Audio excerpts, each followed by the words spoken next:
Ẹ kú dédé àsìkò yìí gbogbo ọmọ kóòtù òjíire pátápátá.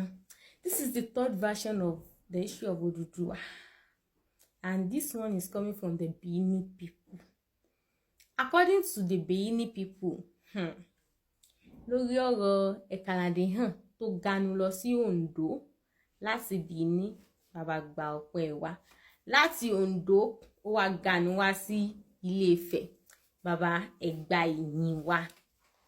So, according to the Binni people, they said ODÚDÚWÀ was their prince in Binni kingdom. That there is this problem, like there is problem in the kingdom of Binni that makes their prince Ẹ̀kàlàdé to leave their kingdom to Ondo. When he gets to Ondo, he changed his name to Isodùwà, and from Ondo he went to Ilé-Ifẹ̀. That is when they changed his name to ODÚDÚWÀ. That the Ife already has a message from Ifa that told them that they are going to have guests, and the guest is going to be their king. Ṣé àti gbọ́ báyìí wípé àjèjì ó máa wá sílùú wọn, òun ló dẹ̀ máa jọba lé wọn lórí.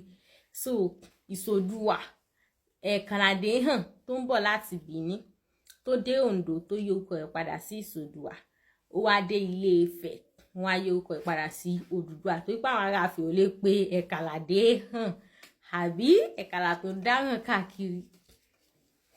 Okay, so nǹkan tá a gbọ́ látọ̀dọ̀ àwọn Binni nìyẹn, but this one too, it's a big lie, you know, a very very big lie, because the Binni people fún ara wọn àti Ilé-Ifẹ̀ ni wọ́n ti lọ. Wọ́n wá ní pé Ọ̀rànmíyàn tó wá padà wá sọ́dọ̀ àwọn pé àwọn làwọn ránṣẹ́ pé prince àwọn fine, àwọn náà ránṣẹ́ lọ fẹ̀, but Ọ̀rànmíyàn kò kì í ṣe prince wọn. Ọ̀rànmíyàn ò kì í ṣe prince wọn. ODÚDÚWà kò kì í ṣe prince wọn, kì í ṣe ọmọ ìlú wọn, kò tiẹ̀ papọ̀ mọ́ra wọn. Èmi ò mọ bí tẹ́kàlàdé wọn wọ gbó lọ, but Ẹ̀kàlàdé wọn òun kọ́ ni ó wá sí Ilé-Ifẹ̀ tó wá di ODÚDÚWà. Ṣé àwọn ará Ilé-Ifẹ̀ ò wá lè pe Ẹ̀kàlàdé àbí àwọn ará Ilé-Ifẹ̀ ò lè pe Isodùwà náà fi wá yí orúkọ ẹ̀ padà sí ODÚDÚWà?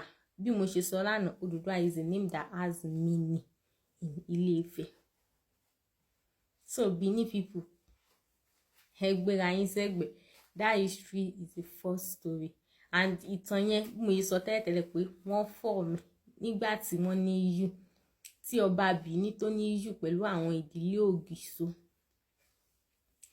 Wọ́n kàn sọ nítorí kí wọ́n bá lè ní nǹkan, kí wọ́n bá lè rò wípé ọmọ wọn òun ni Ọ̀rànmíyàn, wípé ọba tọ́ sí nílùú wọn tòótọ́ tó fi bí ewé ká tó wá ń jọba nínú wọn, pé kò kì í ṣe àjèjì láti Ifẹ̀. That's the reason why tó fi gbé history yẹn jáde. But you see that history is a lie, because the Binni people even originated from the Yoruba land, from Ilé-Ifẹ̀. From Ilé-Ifẹ̀. So this is the third version of the history of ODÚDÚWà. There is also many versions, but I think this theory is enough. So, okay, I have another one that says ODÚDÚWà is from Tapa, and they said Adandawa is his name.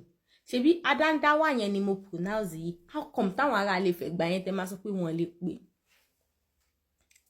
So that one is also a false story. Torí Tapa fún ara wọn, they are also from Yoruba land. Ilẹ̀ Yorùbá ni gbogbo wọn ti lọ. Ẹ lọ máa make research ní dáadáa. So after this video, I wá sọ who is ODÚDÚWà.